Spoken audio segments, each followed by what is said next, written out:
Two friends, two minds, and one love for Arsenal Football Club. You are now listening to the Cod and Two Minds podcast.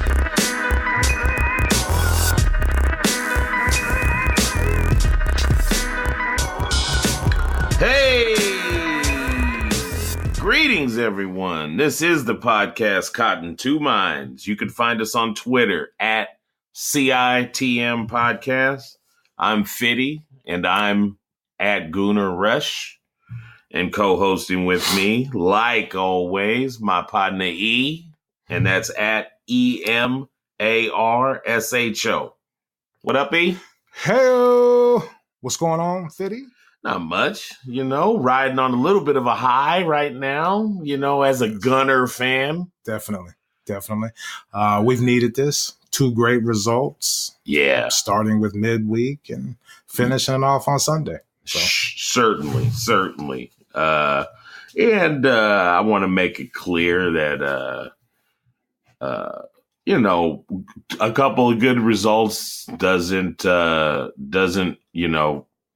the ship completely. And, the team's got to keep pushing forward and working hard and trying to find that chemistry. But like you said, 2 clean sheets. We got to be proud of that. Definitely. With this team and the way the season's been going, we're only as good as our next result. Yes. So whatever happens on Thursday, against AC Milan in the return leg is going to be where we're at. We know what happened against the team, the Osterland team. They came to the Emirates and beat us. So, we'll see. We'll see if we've turned the corner a little bit on Thursday. Yes. We got to do what some people accuse us not being able to do is finish the job, close it out. Definitely. So defend your home turf. Yes. The AC Milan game, a couple quickies. We saw probably the first time all season Jack and Ramsey starting together. Yeah, definitely. I mean, it's you usually don't see those two together, and I think the one time that they did play was in the final of against Man City, and that's why we kind of got ran ragged. Yeah. So, but yeah, Ramsey was tremendous all game. Yeah. Scored a great goal. People laughed at me when I said I thought Ramsey, could maybe be a striker, but on his goal, if you just watched that, didn't know his name, know where he played, you would have thought he was a striker. He pointed where he wanted the ball. He stayed on sides, and when he got the ball, the pass, calmly went around the keeper and tapped it in. Yeah, tremendous. Great performance from him. We needed it, and Mickey. And Mickey was big, man. He was pushing. I tell you what, when we talked about weeks ago about a change in attitude that we need on this squad, whether he's having his best game or not, I see nothing but effort out of him, man. He tries hard. He's willing to get stuck in. He even seems to like the contact a little bit. Exactly. You would expect that growing up in the streets of Armenia. You know what I mean? But hey, tremendous player. The thing with him, like he has the moxie or the attitude or the spirit of an Alexis Sanchez. You know what I mean? Like you can see it. Like he's got grit, and he's not afraid of anybody. Yeah. Armenian streets.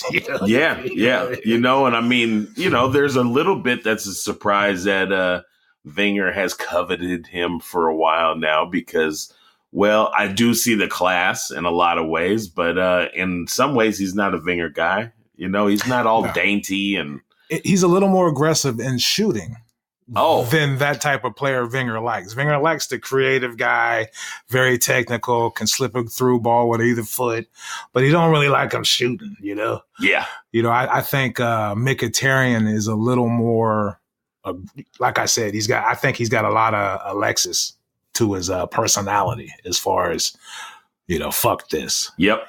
Yep. I'm going for it. I do see him aggressively close down when balls get taken from him, or if he gives away a pass, like you see an attitude in him, he goes after it and stuff. So anyway, Mickey scored the first goal off a deflection, but, good hard shot, stepped inside of his defender and let one fly.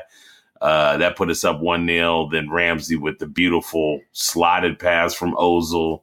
Ramsey calmly put it away as he went around the keeper. The clean sheet. Clean sheet, 2-0. Ospina was in goal. Chambers was out there, European night. Chambers was out there. He played good. He did, man. I go hard on him, but I mean, he does. You can see he's got confidence. He's got more confidence than he should have. Yeah, but it's carrying him. You know what I mean? And nights like that, So yeah, certainly. I just thought, the fact that we kept it was a job well done, very professional. We went away from home, kept a clean sheet. Yeah. So. Yeah. And one quick dig at all the little pundits out there that, after the game, well, I mean, of course, they have the talent to beat a team like AC Milan. Milan's not on their game. This isn't the classic AC Milan that you're used to, blah, blah.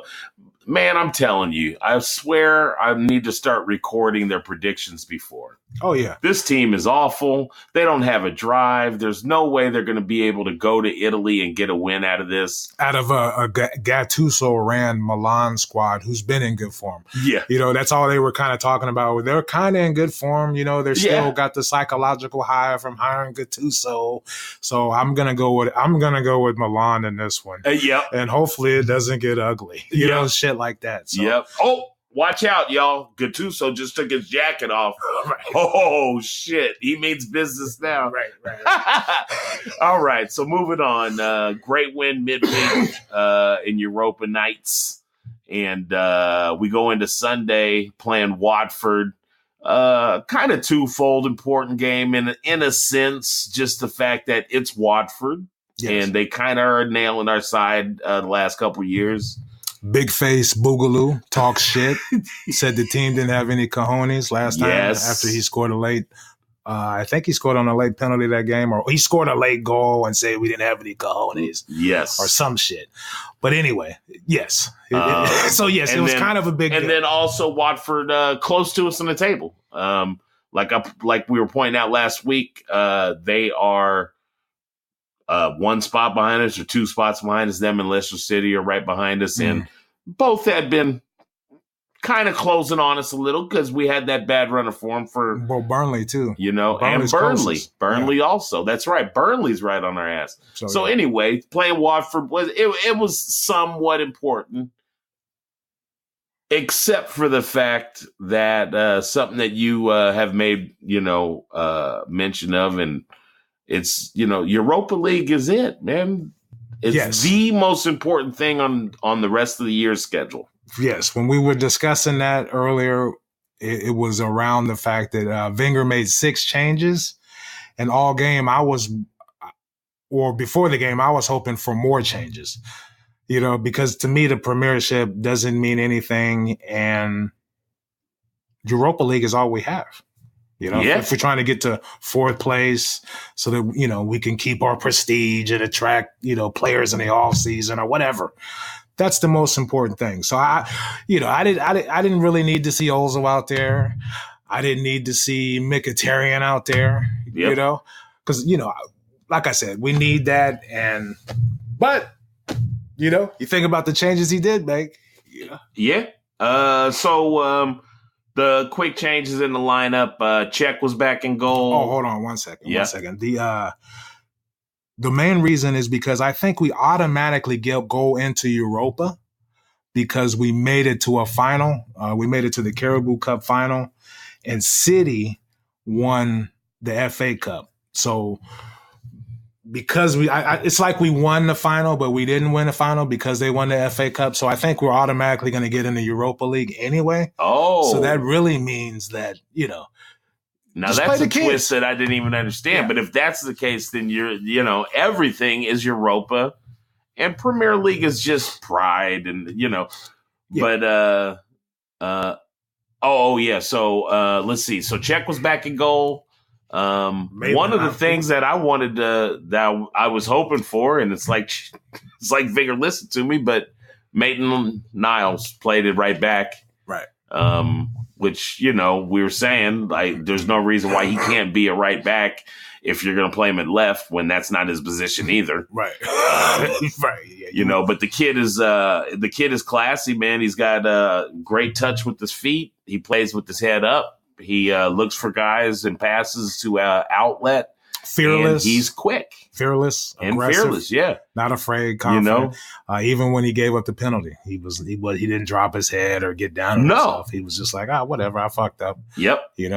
What do you think? Do you think because we rarely see him play in the midfield, all we've ever really seen him at now is play left back and right back. Do you think he could possibly have a future at right back and maybe push Bellerin?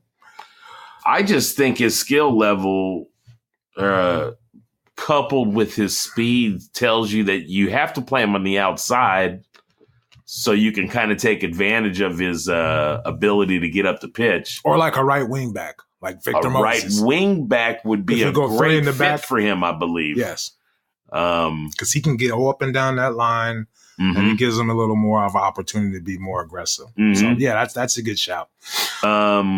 Who else? A few of the other changes were El Nini was on the pitch. Tremendous.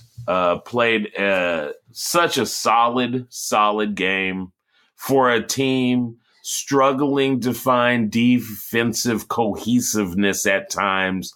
El Nini is that glue, man. Yes. He's a defensive-minded guy that has offensive abilities. Made a few longer passes, more aggressive passes that were solid and great. He also just his energy, I mean, he runs and runs and runs, and him and Xhaka, it looked like he kind of leaned towards being in the box more. Yeah, El Nini. It seemed like he was more aggressive. It seemed like I saw him in the box more. He made a few forward passes. Yeah. So, it seems to be one of the things that you can kind of look for in a game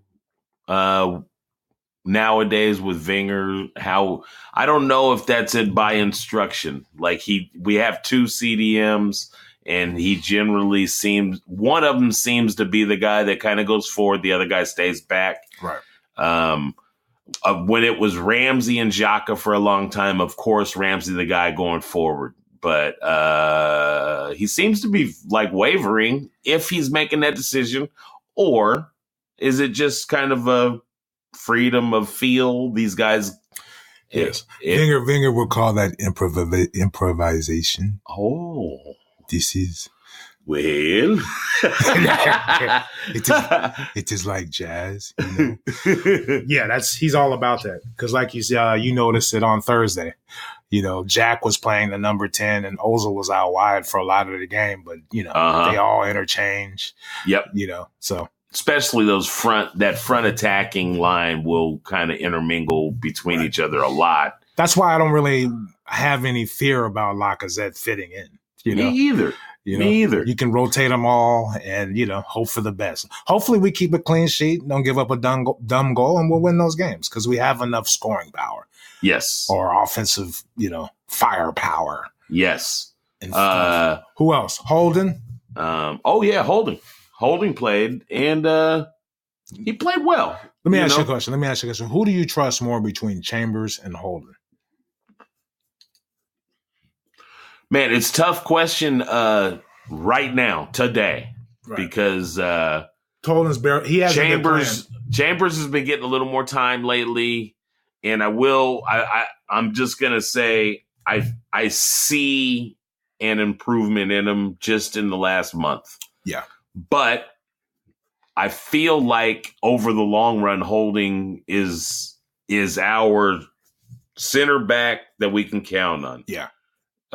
Chambers, I don't know. He could, he may end up being a right back / center back fill in. Yeah. I like Chambers as a backup right back.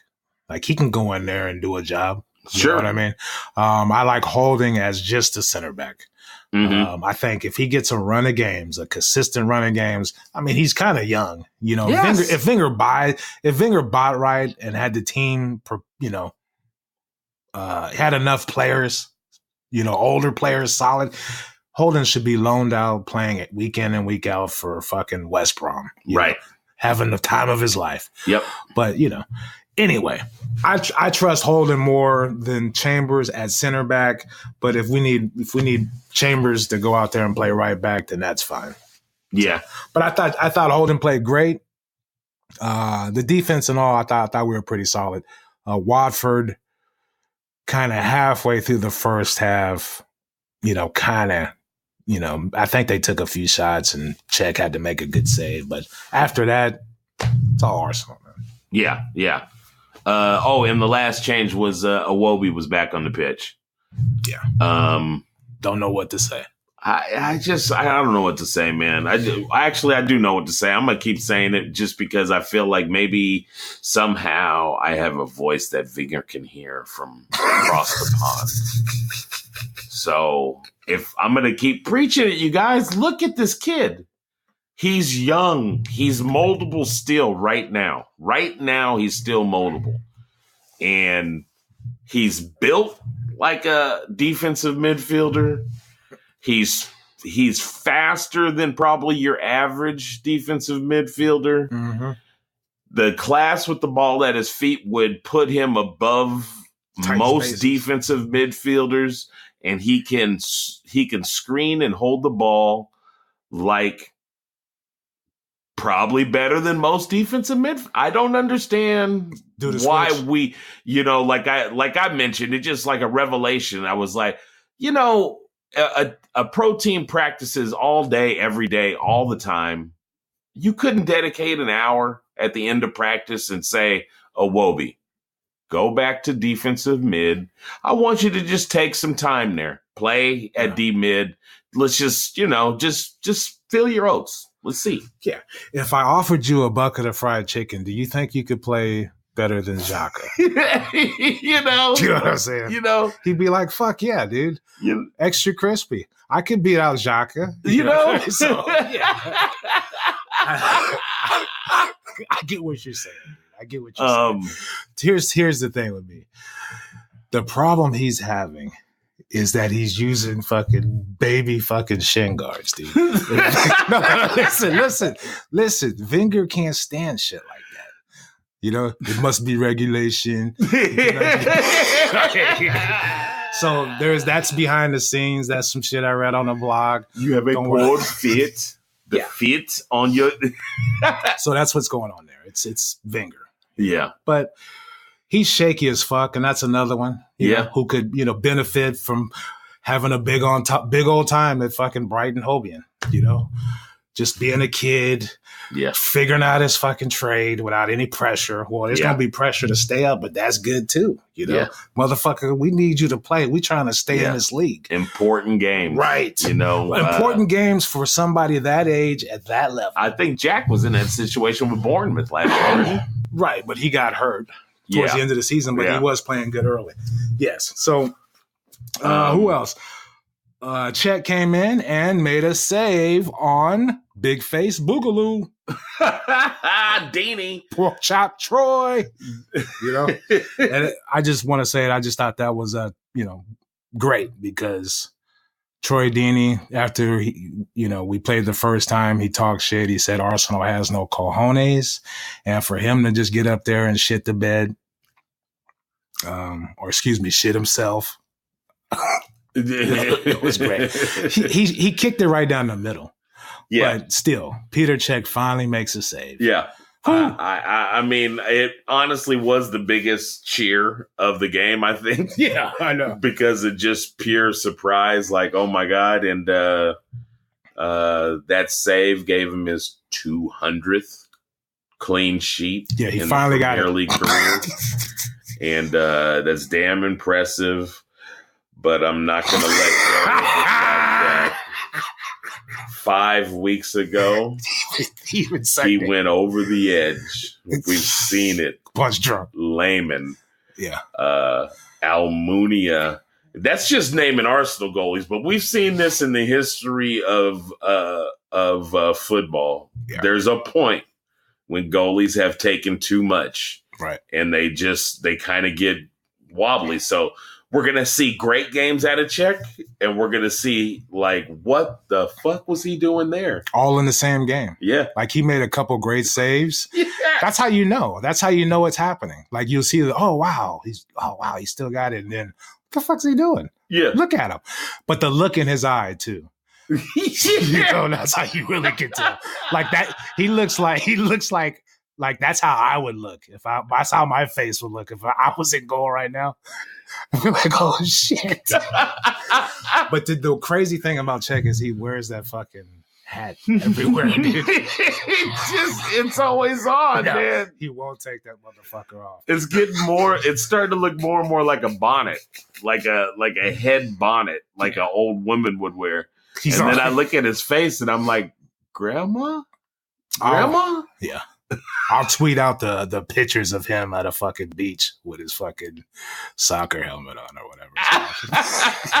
And a Speedo. He was the other guy in the room with Odell Beckham. And he had his hat on. Anyway, what the fuck? Come on. Okay, moment of praise. Moment of praise from me. Granit Xhaka. My hat's off, bro. You've stepped it up in the last few games.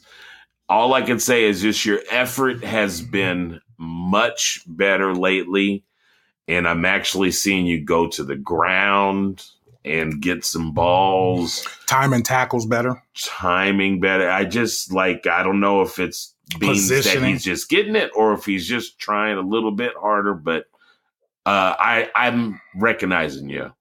Granit Xhaka, good play, and I even love the rip that you took when you came up on Sunday against Watford, and that's where I want you to be. Like when you step up into that range, that's when I want you to really let him fly, because that's where you're the most dangerous. Puts him on target, very accurate, and he kicks the shit out of the ball. Yes, Xhaka has been playing.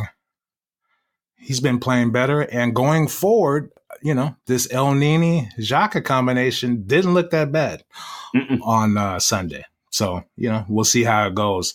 Elneny, tremendous. Look, I almost brushed over him again, but I thought he played great. He slipped the ball on the last goal, the long through ball. Mm-hmm.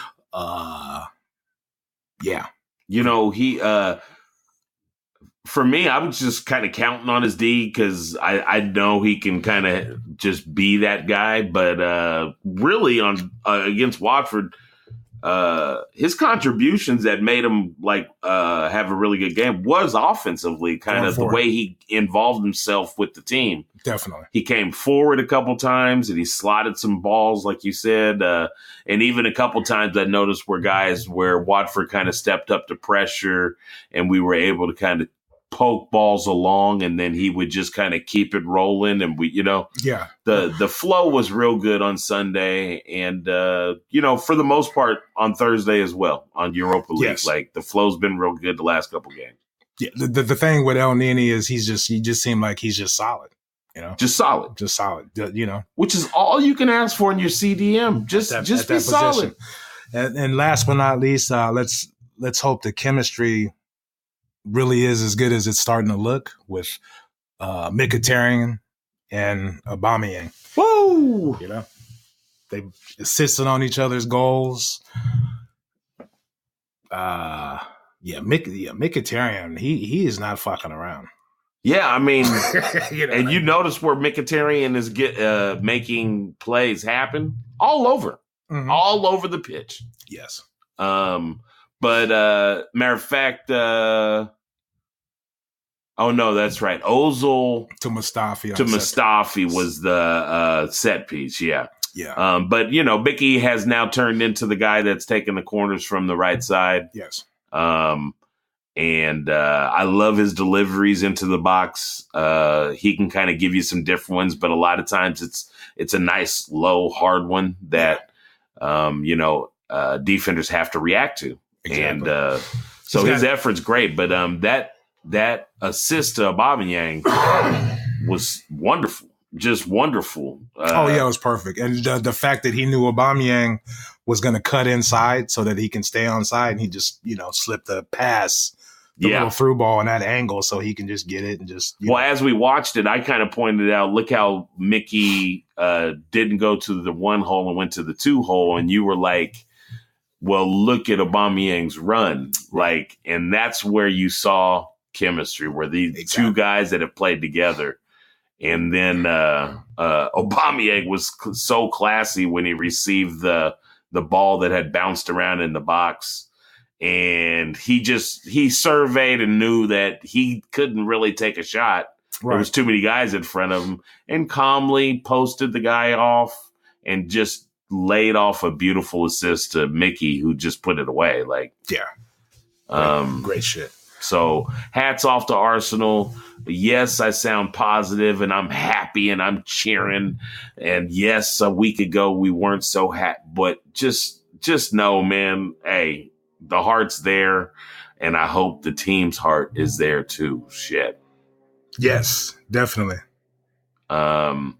So Thursday, next game is coming up. Oh, real quick, you got a man of the match for Sunday, Watford? I would say I'm going to do 2, El Nini and Mkhitaryan. Okay. Mickey played great. I was actually I'm willing to go out on the limb and say El Nini. I'll go with El Nini because I thought he played an important role. And I think on Thursday's Ramsey, man. Without a doubt. That dude is he's a trip, man. If he can play like that, then, it's a shame. But if he can play like that for the rest of the season, then there'd be reason to be optimistic going into next year. Yeah. I'm sure there's other guys out there, you guys let us know, man, how much, or let's see, how long have you really believed that Ramsey could be the player that he is right now? Because my amazement is that I didn't believe Ramsey could ever really get it back. He seemed to be lost out there for a few years. And I was just like, man, I don't think it's going to happen. And then Ramsey gets out here this year and he makes the most amazing runs and gets involved. And he's just one of these guys, you could try to hate him, but you really can't. You just really can't. The dude is all heart, and he's plays for the badge, man. Yeah. You can't say anything else. The one thing you could say is sometimes he's frustrating as hell. Yeah, like any great genius. Right. We just don't understand Ramsey. I was waiting to see if somebody was going to die after AC Milan, and I don't know if anyone has. He is from Wales, and they do have a dragon on their flag. That's all I'm going to say. I don't know if any of that makes sense or connected dots, but I'll connect them for you later. And give me a grade on Wenger for the week. Wenger? Mm-hmm. Wenger gets an A+ from me. Woo! What? Yeah. Okay. Because I just knew. Remember? I don't want to point out. I got on a podcast and was like, we're gonna get our asses kicked. Remember all that? Yeah. And we didn't. We scored 2 away goals. Didn't give up a shit. We're back home. It's looking good. And then I don't even care about the Premiership, but yeah, we beat Big Face Boogaloo, Pork Chop, Troy Deeney. Fed him his lunch. And he choked. Hey, fed him his lunch for the 4th time today. Oh, but did you hear what happened before the game? What was that? McDonald's put pickles on his McRib. No, blood. Yep. And completely pissed him off. That big pork chop head. Anyway. Big face. Big game Thursday. I guess biggest game of the year, really. We got to win the Europa League. We got to keep pushing. So, it's going to be huge. We don't need to win it. We just need to keep a clean sheet. Right. And, that doesn't sound right coming from an Arsenal fan. But at this stage, there's a reason why Wenger's never won in Europe. It's because sometimes you have to keep it tight, keep a clean sheet, and move on. It's not about playing beautiful football and setting everybody, run wild, improvise. Improvise like jazz music. You know what I mean? So, yeah, it'll be interesting. Yeah. And then we got a break from league. Yeah. So next game for league isn't going to be until April Fool's Day. Home against Stoke City. Definitely. We'll still put out a show, maybe something different. You never know. Maybe we give you guys a little something different. We've been working. We're always in the lab, we don't stop. We keep thinking about ideas and, sometimes it's life related. Sometimes it's soccer related. And you never know which way we might go with things. So that's just a little teaser, people. You might hear something tomorrow or it might be next year. I don't know. I like that. Good shit. I'm at eMarshall, EMARSHO. The show's Twitter handle is at CITM Podcast. We're on Facebook, Caught in Two Minds, or whatever it is. You know how to search and do all that shit. Why are we fucking around with instructions and shit? Come on, y'all, get with it, man. But, and drop us an email. CITM Podcast at gmail.com. Thanks for all the support. Our partners in Sweden. I see you in China. Now. Hey, we want to thank you all for tuning in to Caught in Two Minds. And like he said, just Google us. And if you can, leave us a comment, rate us, review us, whatever you can. I don't have anything, inspirational to leave them. No. But I'll just tell y'all that biggest game of the year Thursday. So come on, you Gunners. And I'm Finny at Gunnar Rush on Twitter. Like we said, you can search us all the different ways you want. You should find us. And all I can tell y'all is #OneLove. Peace. Peace. Thank you guys for tuning in to Caught in Two Minds. Please head on over to iTunes and subscribe, rate, and review the show. All feedback is much appreciated. If you would like to contact the show, drop us an email at citmpodcast@gmail.com. And be sure to follow us on Twitter at CITM Podcast, at Gunnar Rush, and at eMarshall. That's EMARSHO. The music in this podcast has been provided by Statics. If you like what you hear, be sure to check them out at staticsentertainment.com and follow them on Twitter and Instagram at Statics Music. That's STATX Music. Peace.